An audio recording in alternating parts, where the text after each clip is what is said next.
Assalamualaikum warahmatullahi wabarakatuh.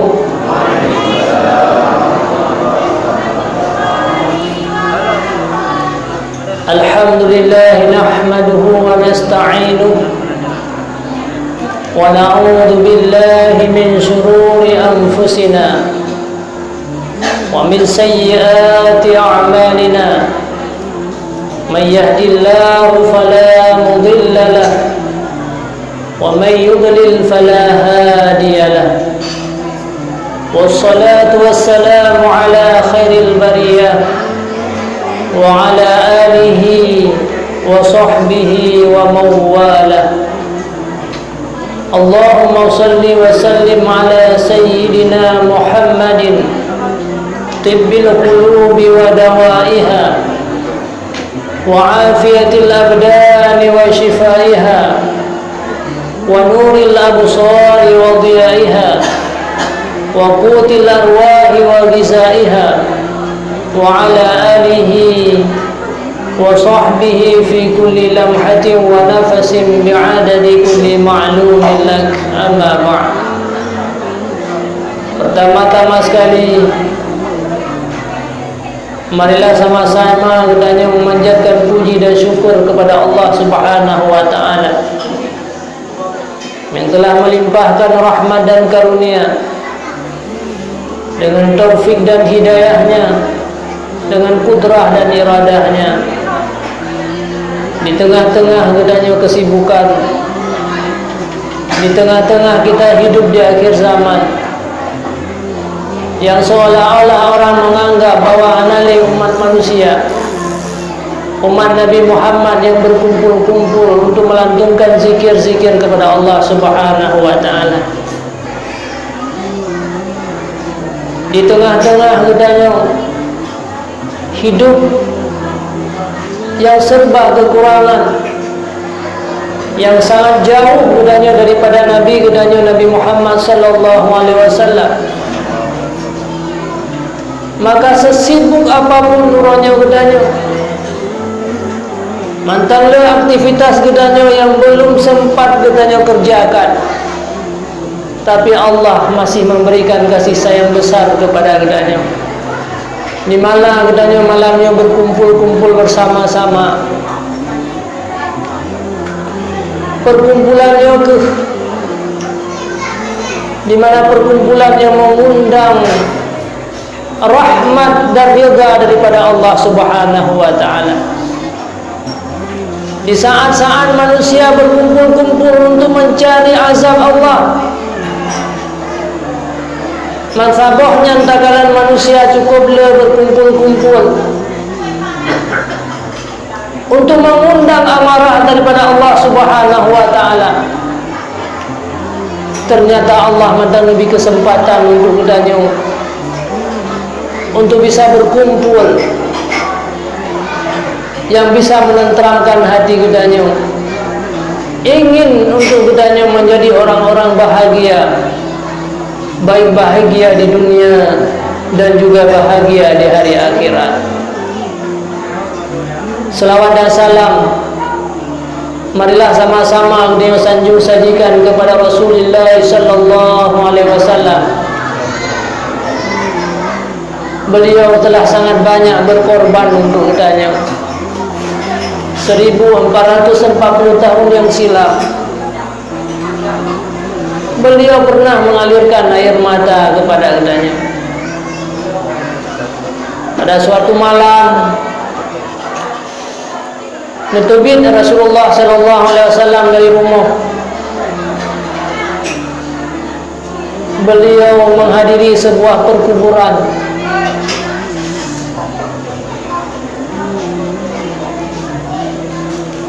Maka disinan ke Rasulullah nero yang ada.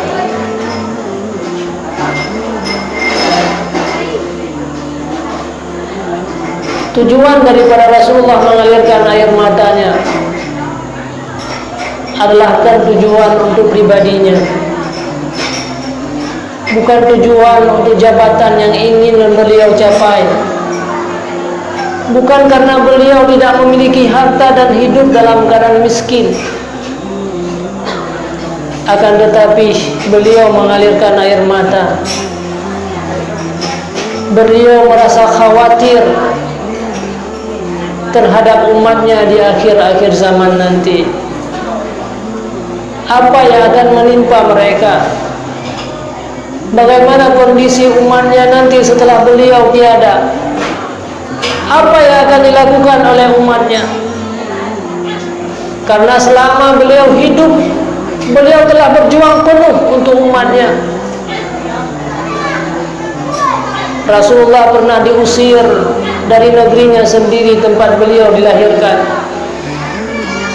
Beliau pernah patah gigi geraham, berdarah di dahi beliau, berdarah di tumit beliau.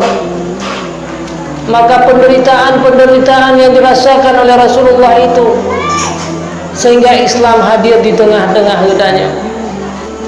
Kebahagiaan yang gedanya dapatkan, semuanya itu atas penderitaan yang menimpa Nabi kita Nabi Muhammad sallallahu alaihi wasallam. Uronyo tanya udip dalam keadaan senang, uronyo tanya udip dalam keadaan indah. Pengorbanan tidak pernah kita rasakan, tapi semuanya itu ada atas penderitaan yang pernah menimpa Nabi kita Nabi Muhammad sallallahu alaihi wasallam. Maka Jibril berkata, ya Muhammad, ba'uda liman zukirta indah wa lam yusalli alaik. Sangat celakalah umatnya Nabi Muhammad yang disebutkan nama engkau, akan tetapi mereka tidak mau berselawat kepada engkau.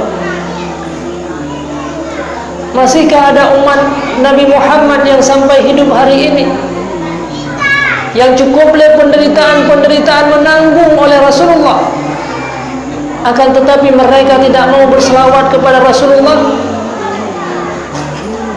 Maka Jibril berkata, ba'uda, inilah manusia yang celaka.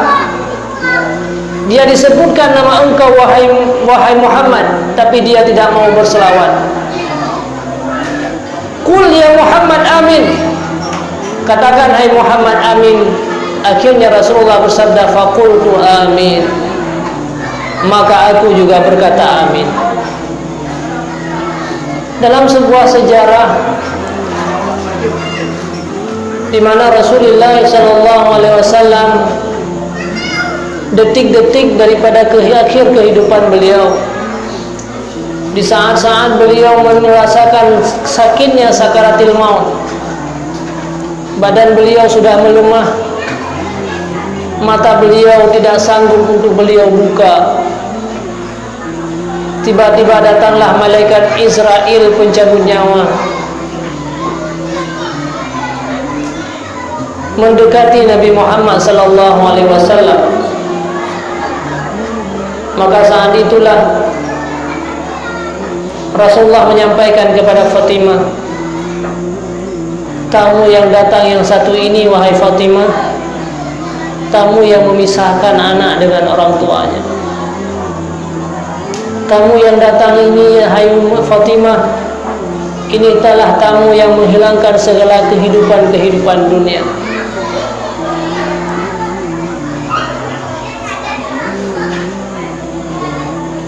Maka tersungkurlah Siti Fatimah. Akhirnya Rasulullah merasakan pedihnya sakaratil maut. Saat-saat beliau merasakan kepedihan sakaratil maut, beliau memohon kepada Allah, ya Allah, seperti inilah sakaratil maut yang akan dirasakan oleh umatku. Wahai malaikat penjabut nyawa, apakah mereka umatku juga akan merasakan kepahitan dan kesakitan sakaratil maut seperti itu yang beliau rasakan hari ini, wahai malaikat? Jibril yang merupakan teman Rasulullah sallallahu alaihi wasallam tidak sanggup melihat muka Rasulullah. Di saat beliau merasakan kesakitan sakaratil maut, beliau berkata, wahai Jibril, kenapa engkau berpaling daripada aku hari ini? Jibril berjawab, ya Muhammad, siapa yang sanggup melihat engkau pada hari ini? Engkau telah menjalani kehidupan berbagai macam kepahitan sampai akhir daripada kehidupan engkau. Sungguh sangat agung. Engkau tidak pernah melakukan kejahatan. Maka akhirnya Rasulullah memohon, ya Allah,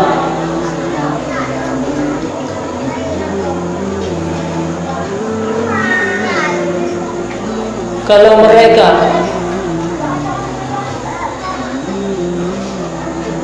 seperti ini akan merasakan sakaratil maut apa yang pernah aku rasakan, ya Allah, maka biarkanlah aku yang akan merasakan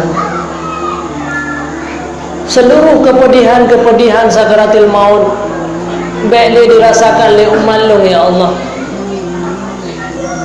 Berikanlah, timpakanlah seluruh kesakitan mereka untukku, ya Allah. Maka sebagian ulama berkata, kepedihan sakaratil maut yang dirasakan oleh umat Muhammad sebahagiannya telah ditanggung oleh Nabi kita, sebahagiannya telah dirasakan oleh Nabi kita. Beliau padahal tidak pernah bersalah dalam hidupnya. Beliau tidak pernah berdosa dan melakukan kejahatan. Akan tetapi yang sebenarnya kita orang-orang yang berdosa yang harus menanggung segala kepahitan dan kepedihan sakaratil maut akibat daripada tingkah laku kitanya. Akan tetapi semuanya itu Rasulullah menyampaikan, memohon kepada Allah. Maka ulama berkata, sebahagiannya telah ditanggung oleh Rasulullah. Siti Aisyah selaku istri daripada Rasulullah sallallahu alaihi wasallam, beliau menyampaikan, lon hana pernah cemburu melihat bagaimana kalau ada orang yang meninggal dalam keadaan tidak merasakan sakaratil maut, setelah aku melihat bagaimana Rasulullah sallallahu alaihi wasallam dalam menghadapi sakaratil maut. Inilah perjuangan Nabi kedanyo. Beliau selalu berkorban dalam hidupnya demi untuk kebahagiaan kita. Selawat dan salam juga kepada ahli dan sahabat, para alim ulama mutaqaddimin dan mutaakhirin. Ta'zim wa takrim ulumuan yang pertama sekali kepada Abu dan yang bersama di sini selaku pimpinan daya yang membimbing dan mendidik kita ke Karudha Edwa. Kemudian juga kepada ta'zim wa takrim ulumuan kepada para tungku kesi beserta perangkat-perangkat desa, imam masjid, imam manasa, tokoh-tokoh masyarakat, para dewan-dewan guru, dan seluruh kaum muslimin dan muslimat, para umi dan ayah-ayah sekalian yang tidak lo sebutkan nama satu persatu, tapi sedikit pun hanya mengurangi rasa hormat daripada orang tua. Syukur alhamdulillah sampai detik malamnya Allah mendatang lebih nikmat yang paling besar kepada kedanya.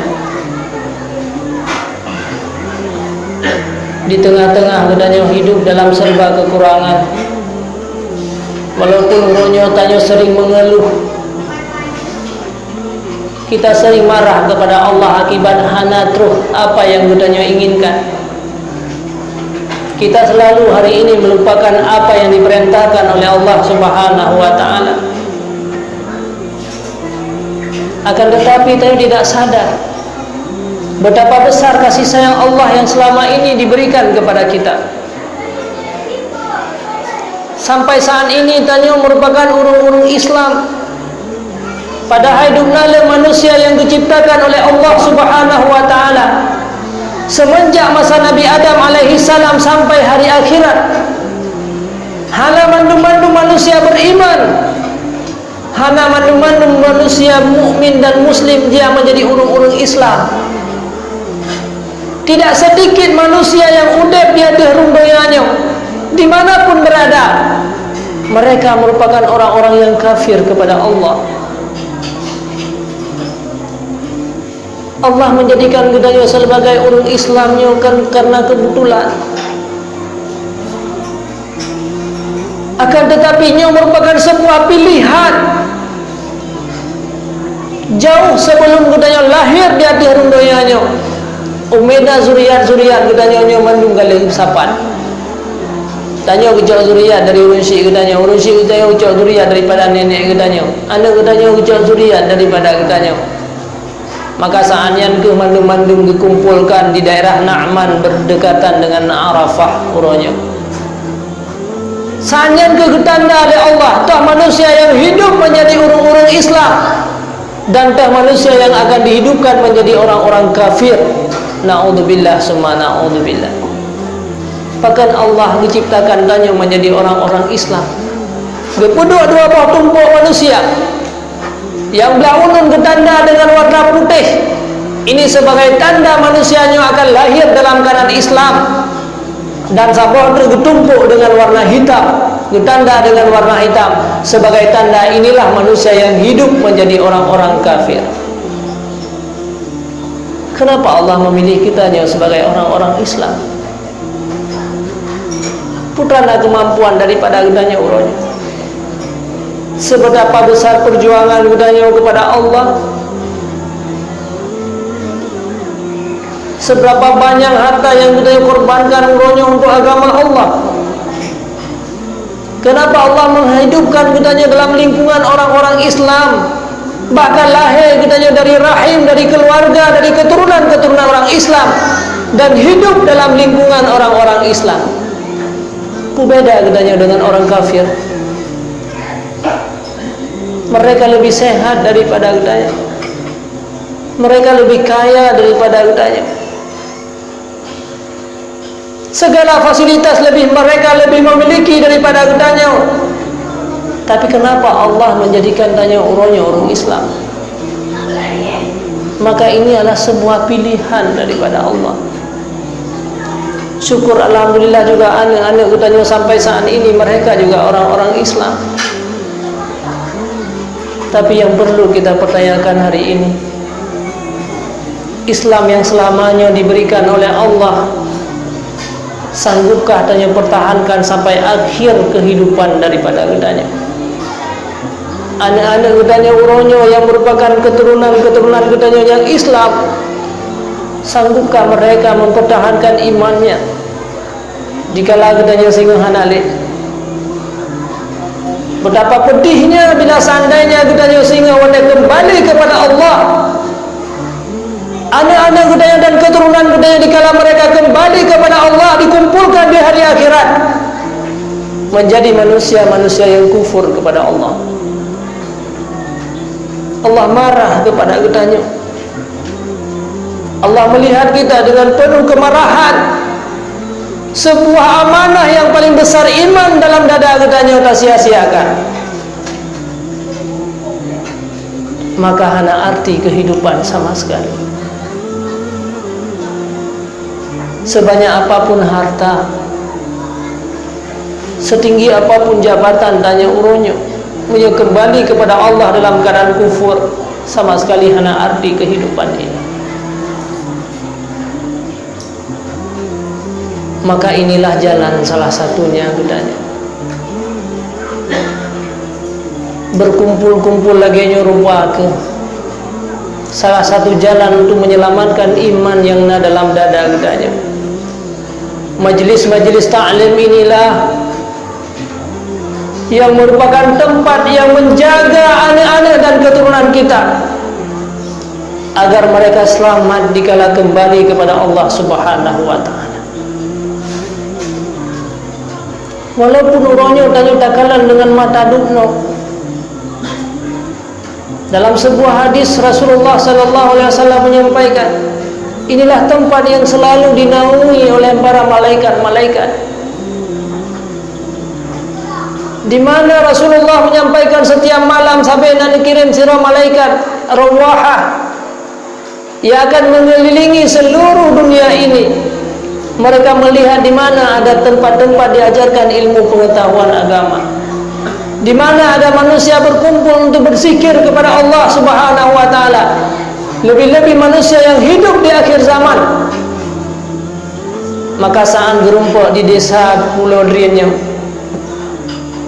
di dalam perkampungan di samping rumah-rumah masyarakat, ternyata nasabah kelompok manusia yang sedang berkumpul, yang ingin mendengarkan agama, mendengarkan ilmu, dan ingin berzikir kepada Allah.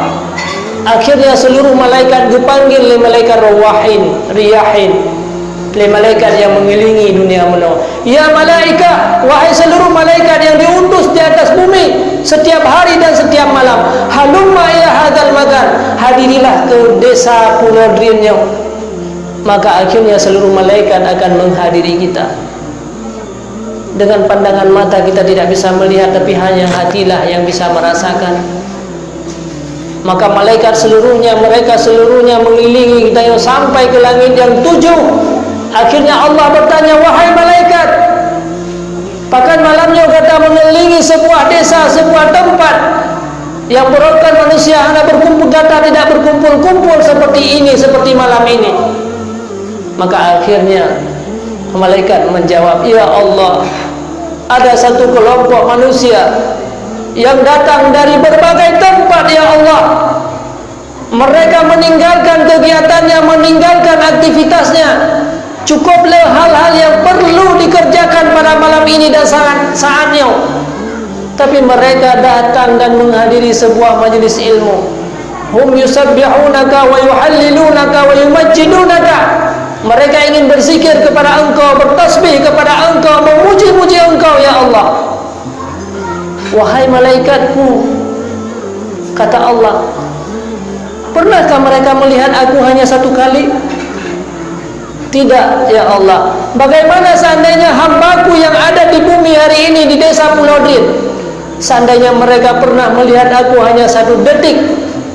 Subhanallah, ya Allah, seandainya hambamu melihat Engkau, tentu mereka menghabiskan waktunya untuk selalu berzikir. Hatinya tidak pernah kosong daripada berzikir kepada Engkau, ya Allah. Apa yang mereka harapkan, wahai malaikatku? Mereka menghadiri majelis-majelis ilmu, sementara orang-orang sedang berkumpul pada tempat-tempat maksiat. Orang-orang sedang berkumpul untuk menonton film-film sinetron. Orang-orang berkumpul untuk menonton pekerjaan-pekerjaan yang tidak bermanfaat untuk hari akhirat, bahkan berkumpul untuk mengundang azab dan bala daripada Allah. Tapi kenapa ada satu kelompok manusia yang sedang berzikir dan mendengarkan agama Allah? Mereka mengharapkan syurgamu, kata para malaikat. Wahai malaikatku, pernahkah mereka menikmati syurga walau 1 detik?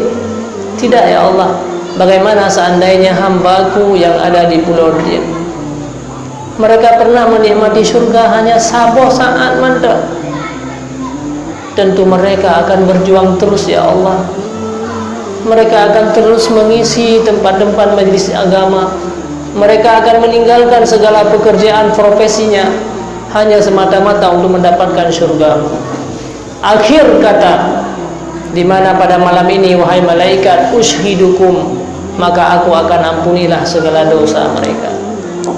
Maka kehadiran tanya uronyo tanya dari muno kata preh-preh sampai acara selesai adalah ingin katanya untuk diampuni dosa oleh Allah. Berangkat tanya dari tempat yang mulianya untuk kembali ke rumah katanya. Kadang-kadang letak malam hana jaga deh sampai singa. Maka katanya termasuk orang-orang yang diampuni dosa. Inilah harapan daripada kita. Inilah tempat yang bisa menjaga katanya. Majelis ilmu inilah yang merupakan kendaraan bagi katanya untuk mengantarkan kita kepada syurga. Majlis ilmu inilah yang merupakan kenderaan budaya yang sangat mudah untuk menuju kepada Allah Subhanahu wa taala. Bahkan Rasulullah sallallahu alaihi wasallam menyampaikan bahawa majlis ilmu merupakan kebun-kebun syurga yang ada di atas permukaan bumi ini. Qala Rasulullah sallallahu alaihi wasallam, "Idza marartum bi riyadil jannah farta'u." Apabila engkau melewati kebun syurga, wahai sahabat-sahabatku, singgahlah, jangan engkau lewati, rebutlah kebun syurga itu. Wa ma riyadul jannah ya Rasulullah? Apa yang menjadi kebun syurga di atas muka bumi ini ya Allah? Adakah kebun syurga di dunia ini? Qala Rasulullah sallallahu alaihi wasallam, "Hilakuz zikri." Wa qala al-ata' majalisul ilmi. Kebun syurga itu adalah tempat berkumpul manusia untuk berzikir kepada Allah. Berkatalah Ata, kebun syurga itu merupakan tempat diadakan ilmu, majlis-majlis ilmu, pesantren-pesantren, daya-daya, majlis-majlis ta'lim. Itu merupakan kebun-kebun syurga yang ada di atas permukaan bumi ini. Rasulullah menyuruh kita, Rasulullah yang begitu kasih sayang kepada Getanyo Bandung menyuruh Getanyo, sangat menganjurkan, rebutlah kebun syurga, singgahlah di kebun syurga, jangan engkau melewati kebun syurga itu. Seandainya kita hari ini lalai dengan kebun-kebun syurga yang ada di sekitar Getanyo, kebun-kebun syurga yang ada di sekeliling Getanyo, uronyo, anak sering Getanyo menziarahi kebun-kebun syurga. Jangan pernah mengharap saudaraku sekalian kita akan mendapatkan syurga yang sesungguhnya, bahwa inilah sebuah kebun syurga yang dijanjikan oleh Rasulullah, yang dianjurkan kepada Getanyo Bandung untuk rebutlah kebun syurga itu, jangan engkau melewati kebun syurga itu. Sangat syukur, alhamdulillah, falillahil hamd. Di tengah-tengah kerumunan masyarakat Getanyo, di samping-samping rumah manusia, maka ada sebuah kebun syurga, ada sebuah tempat pendidikan yang bisa menyelamatkan iman daripada Getanyo. Pesantren inilah sebuah tempat yang mendidik rohaniah manusia, di mana rohaniah inilah yang akan berjumpa dengan Allah sampai hari akhirat. Getanyo uronyo sibuk dengan jasmani masing-masing, harta yang banyak uronyo selalu tayo korbankan untuk jasad dan tubuh yang kasar tayo. Waktu yang diberikan oleh Allah setiap saat sabe-sabe tayo korbankan untuk udip pribadi jasad Getanyo. Padahal lihatlah tubuh-tubuh orang yang sudah meninggal, yang selamanya cukup sayang kepada tubuh. Semua mereka telah menjadi makanan ulat-ulat yang ada dalam kuburan. Tapi apa yang mereka tinggalkan, rohaniah mereka telah diangkat di hadapan Allah dan akan dipersaksikan nanti di hari akhirat.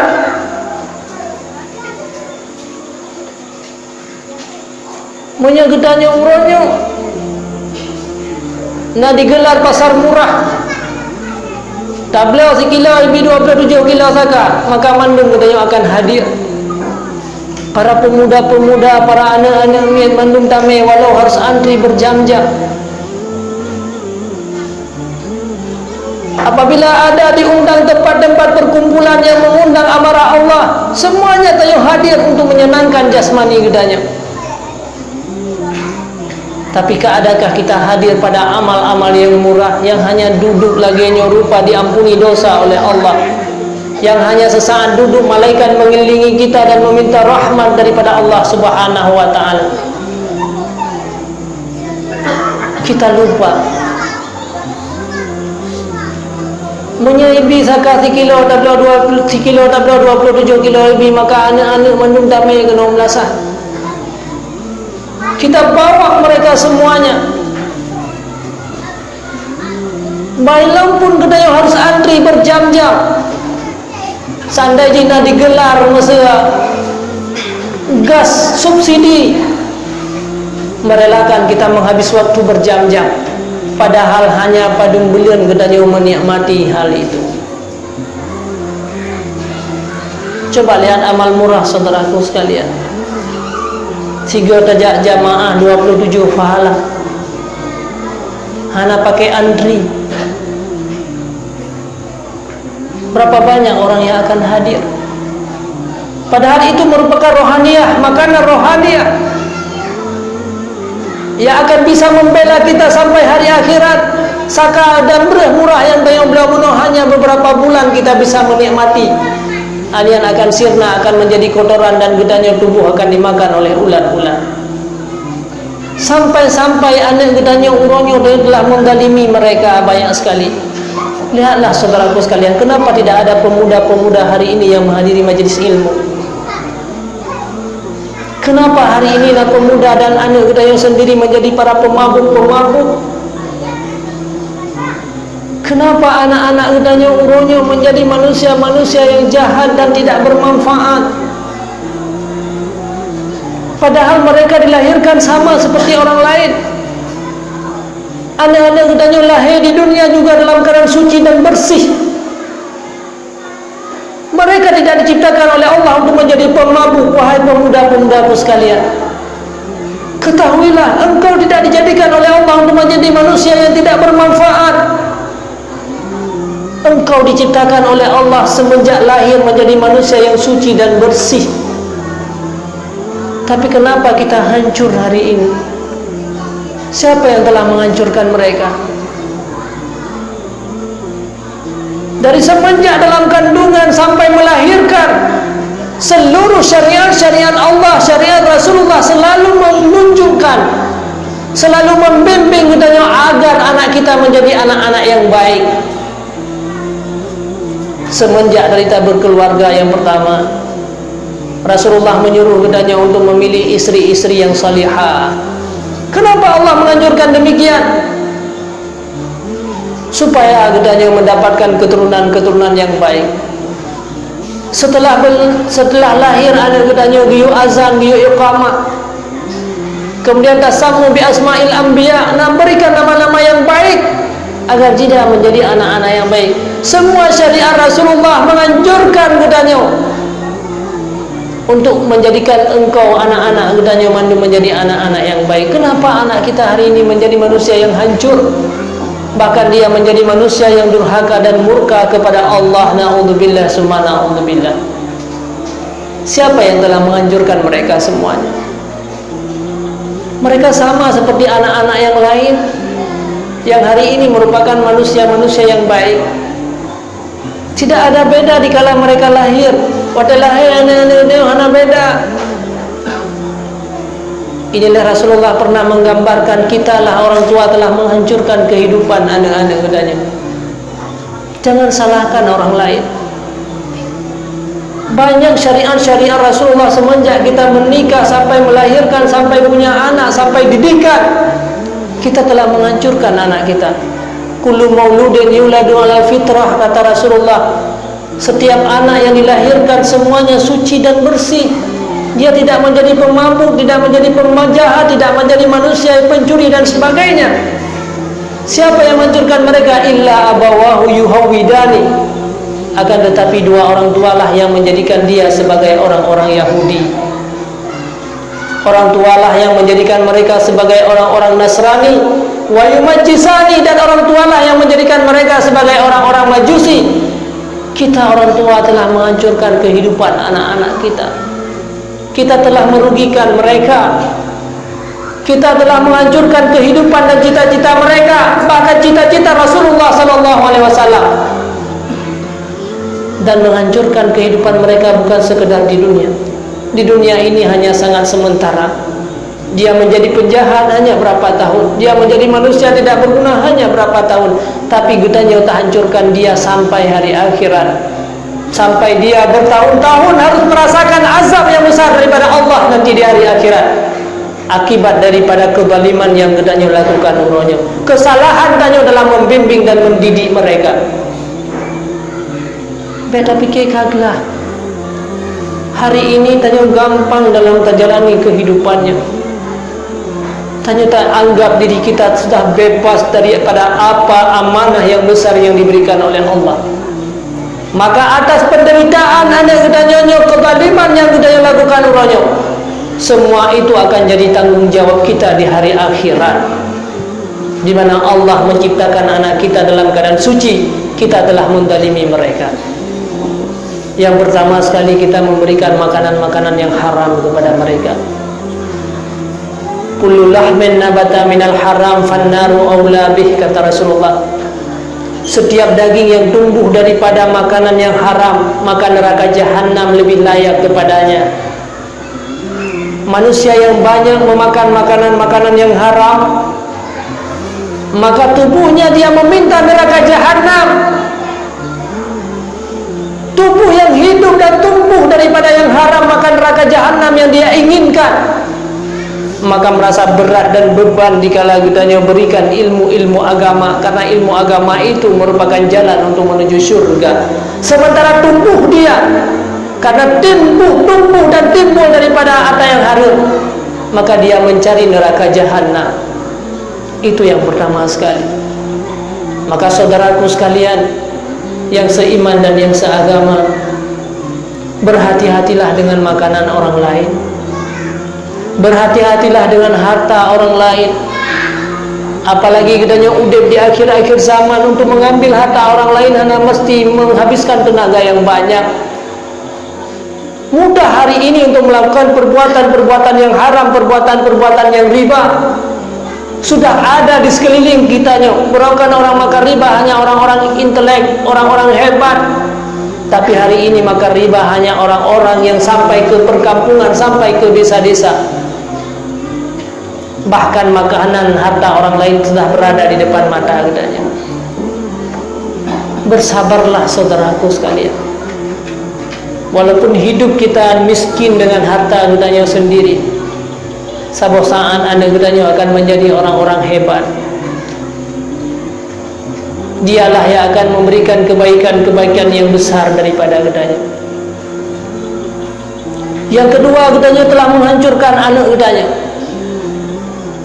Kitanya selalu membimbing mereka untuk kebutuhan jasmani. Menyahanai pajahu tiurati malam lehaga. Setiap saat kitanya tanya. Hanya haitem pajahu. Tak apa-apa. Tak seling makanan. Tak jaga abek kena lapui di dunia ini. Tak jaga abek sakit tubuh. Kita merelakan menghabiskan waktu yang banyak sampai kita tidak sanggup beribadah kepada Allah untuk menjaga jasad daripada anak kita. Tapi nah di antara kitanya urunya yang tak jaga rohaniah mereka. Wahai para ibu-ibu sekalian, kitanya sudah sangat lama mendidik dan menjaga anak kita. Tapi apa fungsi hari ini bila ada kitanya menjadi manusia yang jahat dan menjadi manusia yang murka durhaka daripada Allah? Apa arti kepahitan dan kesedihan kitanya selama mengandung 9 bulan, kemudian menyusui selama 2 tahun, dan berkorban dalam hari-hari kitanya, bila seandainya akhir daripada kehidupan anak kita malah menjadi malapetaka besar bagi kitanya orang. Kitanya hanya tak bimbing rohaniah anak-anak kitanya. Menyampu hantam dua ada yang ziroti malam lehaga. Bahkan tak pegat dalam makanan-makanan yang lain supaya dia sehat.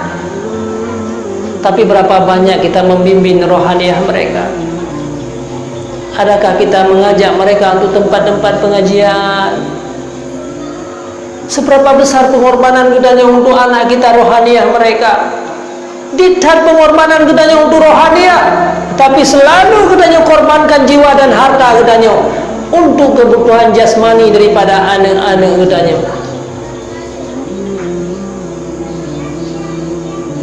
Akhirnya apa yang terjadi saudaraku sekalian? Dia hanya berfikir tentang jasmani mereka. Sembahyang roti malam 5 hanya pernah dayu. Pada ilmu yang ke-7 di dalam kitab disebutkan Rasulullah dalam sebuah hadis menyampaikan kewajiban terhadap budaya ulunsi untuk ia sembahyang anak yang kau umur 7 tahun. Segolong 7 tahun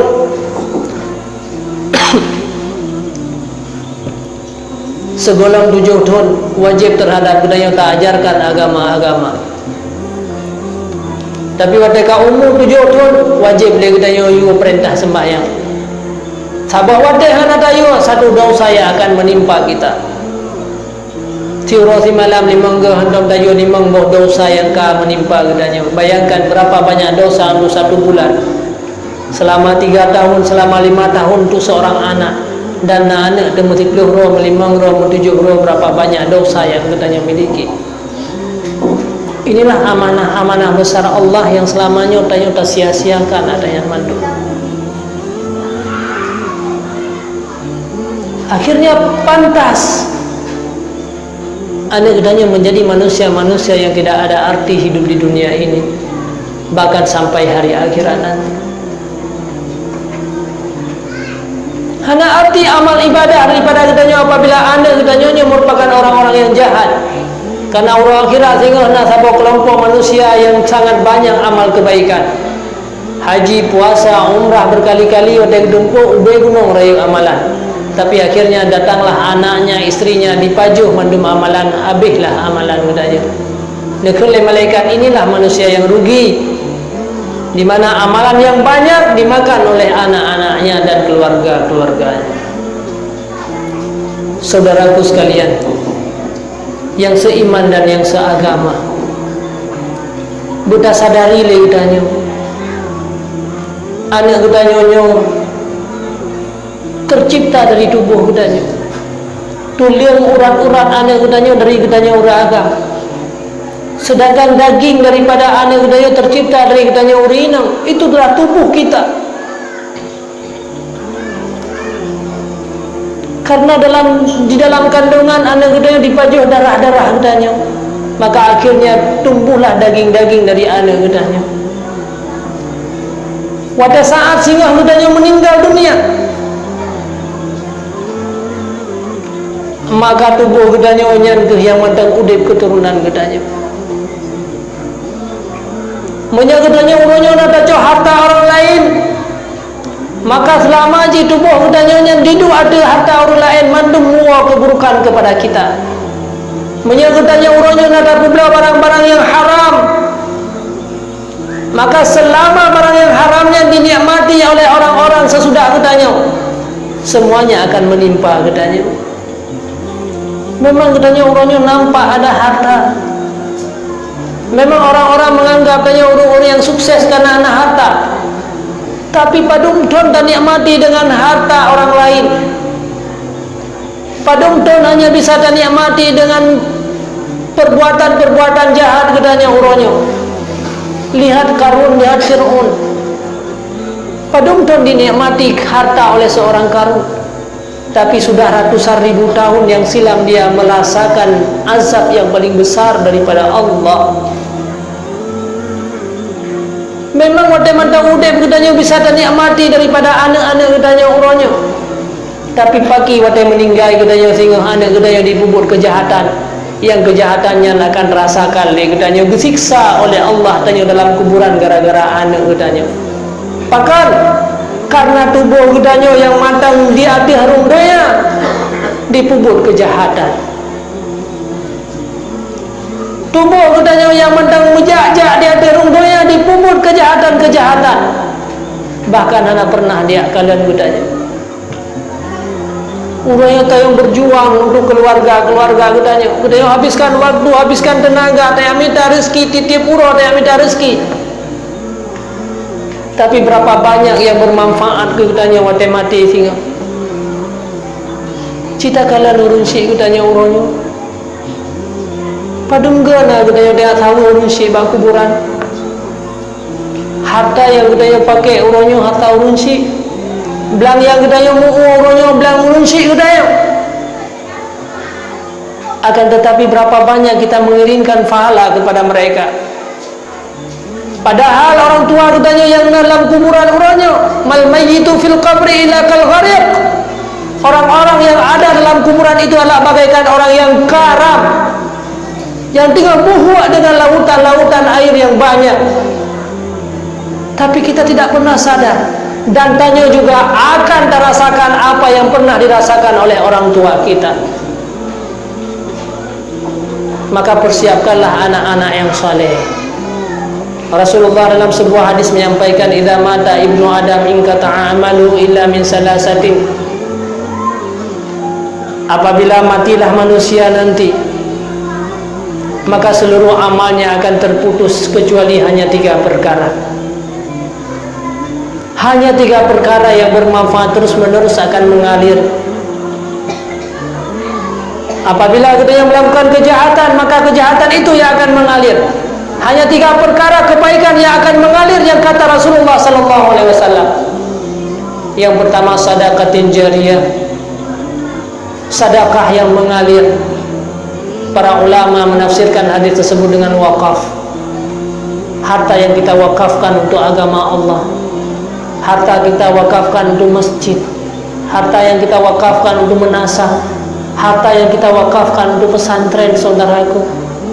Itulah yang akan kita nikmati, yang akan terus menerus mengalir kepada kita di saat kita merasakan azab kubur daripada Allah Subhanahu wa ta'ala. Memang bagi kita urunnya berat untuk mewakafkan harta untuk masjid, untuk mewakafkan harta untuk madrasah, untuk mewakafkan harta untuk pesantren. Karena tanya urunnya tak anggap bahwa harta yang kita korbankan untuk agama itu habis. Menyenapeng urunnya kita gaji 10.000 per hari, tapi merasa berat kita untuk menyumbangkan 10.000 untuk agama. Karena tak anggap bakal, karena 10.000 yang kita sumbangkannya enggak ada, padahal bukan, sebaliknya. 10.000 yang kita sumbangkan untuk agama itulah merupakan makanan rohaniah yang akan kita bisa ambil sampai hari akhirat nanti. Sementara 10.000 yang kita kubah di rumah, itulah yang akan tidak ada arti. 10.000 yang dia kubah di rumahnya akan dapat jauh makanan, tabla makanan yang akan jadi kekotoran. 10.000 yang dia kubah di rumahnya tabla pakaiannya akan bro. Maka semuanya itu akan sirna, tapi yang tinggal muno yang sangat sedikit adalah 10.000 yang merasa beban katanya uronyo yang berat. Padahal hidup nalu harta yang kubah leurusi katanya uronyo katanya. Apalagi ada katanya uronyo hana tak pakai pada tempat-tempat kebaikan, maka yang mengalir kepada mereka bukan kebaikan, akan tetapi azab yang selalu mengalir kepada mereka. Na'udzubillah summa na'udzubillah. Sedekatin jariyah, itulah wakaf untuk agama Allah, yang selama harta wakafnya dinikmati, selama harta wakafnya dipuput ibadah oleh orang lain, maka semuanya itu akan mengalir pahala. Yang kedua adalah ilmun yuntafa'u bihi, ilmu yang memberi manfaat kepada orang lain. Para guru-guru pengajar, para tungku-tungku, para pimpinan-pimpinan daya, dia akan terus mengalir pahala selama dia berbuat ilmu yang pernah diberikan kepada orang lain. Sampai-sampai dili pahala kepada apa ya? Tinggal getut.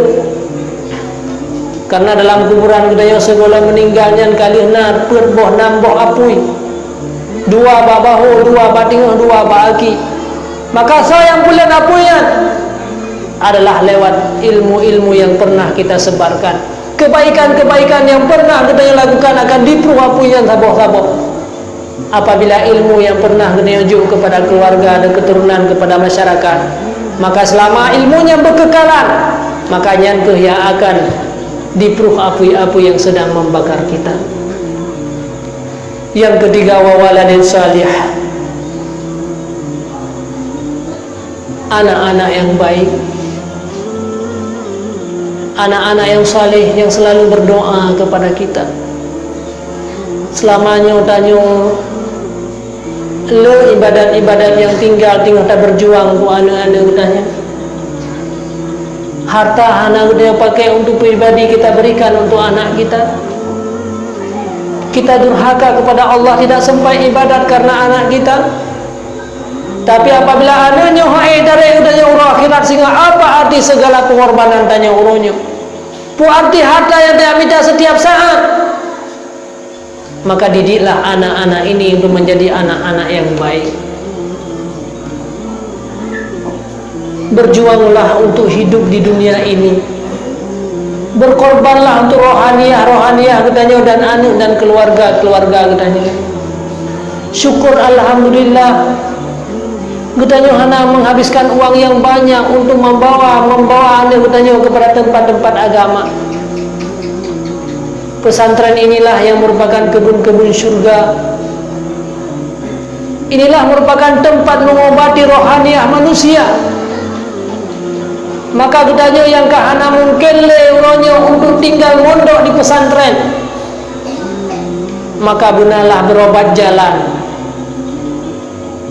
Yang mungkin seminggu tiga, hana mungkin seminggu tiga, sebulan tiga. Farta'u, rebutlah selama matang udep katanya. Inilah kebun-kebun surga yang ada di sekeliling katanya. Berjuanglah untuk agama Allah, berkorbanlah katanya uronya.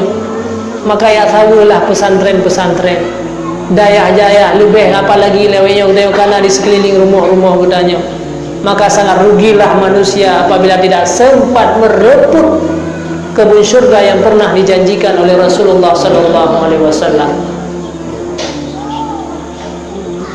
Kemudian juga menyebegina kesempatan untuk anak-anak katanya, maka opname di pesantren. Tentu beda orang sehat tahu nama dengan berobat jalan. Menyana katanya yang mentang nak kesempatan untuk opname, hana tak opname, hana le kesempatan bagi katanya. Apabila singa kalau lagi katanya kapur le tak minta apa, bahkan dia kasibuk, tidak mungkin lagi untuk opname. Maka inilah adik-adik sekalian yang tinggal di pesantren, tanya orangnya segan dididik dan dibimbing.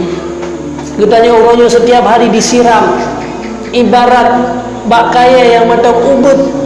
Nyo abu dan pimpinan-pimpinan para guru-gurunya ke selalu membesarkan anak-anak katanya yang disiram setiap saat.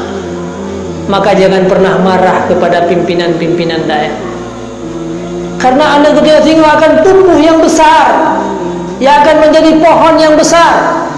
Tapi anak mitnya tinggal kesiramnya kata cok le, kata bot le, bijih kata pumeh le, lain kata pula le, kata puah le rumah. Tentu dia tidak akan tumbuh dalam keadaan subur. Setiap saat disiram nih, sampai disiram, urut malam disiram dengan ilmu agama. Memang karena keikhlasan para ulama-ulama, para tungku-tungku inilah sehingga tumbuhnya pohon-pohon yang pada anak katanya. Sehingga wateka raya bak kayanya. Maka le urang yang akan diambil manfaat. Na orang yang ia dua mantang ia merlui, na orang yang dipat boh, na orang yang perlu ke cabang, apalagi bak yang merupakan bahan baku yang paling besar manfaatnya. Sampai kadang-kadang ia lemboh anak katanya, payah dikirim uluan anggro, payah kirim mansabohnya. Maka tergantung pada kita orang tua, bagaimana dukungan katanya agar bisa anak katanya yang disiram legure setiap malamnya adalah tak dukung le katanya dengan benar-benar. Maka semua kebaikan anak katanya sehingga wadah katanya ke anak le yang akan dibawa manfaat kepada katanya. Saudaraku sekalian yang seiman dan yang seagama, maka berjuanglah udip katanya uronyo, carilah rizki-rizki yang halal, berkorbanlah harta katanya, sumbangkanlah harta untuk agama Allah. Menyebab gob ide yara mana itu meli harta karena kalau orang kaya. Pesantren-pesantrennya macam butuh sumbangan-sumbangan daripada katanya. Dan pun yang dia sumbangkan orangnya bukan manfaat untuk pesantren, tapi semua pengorbanan katanya adalah manfaat untuk katanya rohaniah, katanya bukan kedaya, bukan kepada anak-anak yang ada di sini bukan. Jangan pernah katanya menganggap bahwa seluruh sumbangan katanya untuk bermanfaat kepada orang lain. Tapi sumbangan kita adalah untuk menyelamatkan kita di hari akhirat. Sumbangan yang kita berikan inilah sebagai tabungan amal bagi katanya. Dan juga jangan pernah mengambil harta orang lain, karena menyata cok harta orang lain yang katabi amal kebaikan ke gop dan keburukan gop akan mengalir kepada gedanya.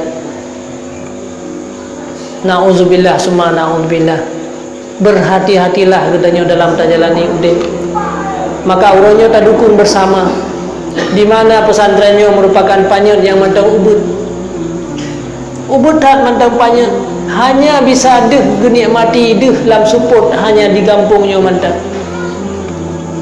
Maka ibarat panyut cilet. Maka panyut ciletnya biasa andai dia tak perlu 30 kali akan padamlah daerah gedanya. Akan tetapi kibancara panyut yang mantau ubud yang panyut ciletnya menjadi lampu besar. Di Samalanga urunyo pesantren Mudi Mesra sudah menjadi lampu yang besar, yang mandung-mandung urung juga mengambil lampu dan akan menjadi lampu-lampu di tempat yang lain. Juga demikian pada tempat gedanya. Maka pimpinan pesantren harus dijaga kibancara apunya belet gedanya yang ada di sekeliling pesantrennya ketika amita minyo baik payah gi amita kero gele pimpinan daya.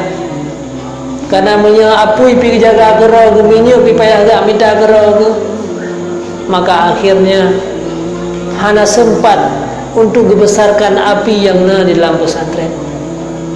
Dan itu merupakan amal bagi gedanya, bukan untuk kebaikan. Dunia ini hanya sangat sedikit, kesenangan dunianya sangat sedikit. Itulah amal daripada gedanya orang. Fastabiqul khairat, berjuanglah gedanya untuk agama Allah, apapun yang nak kesempatan bagi gedanya. Maka mudah-mudahan mungkin jempi kadelat hanya yang bisa mantau yang bisa luntuan sampaikan.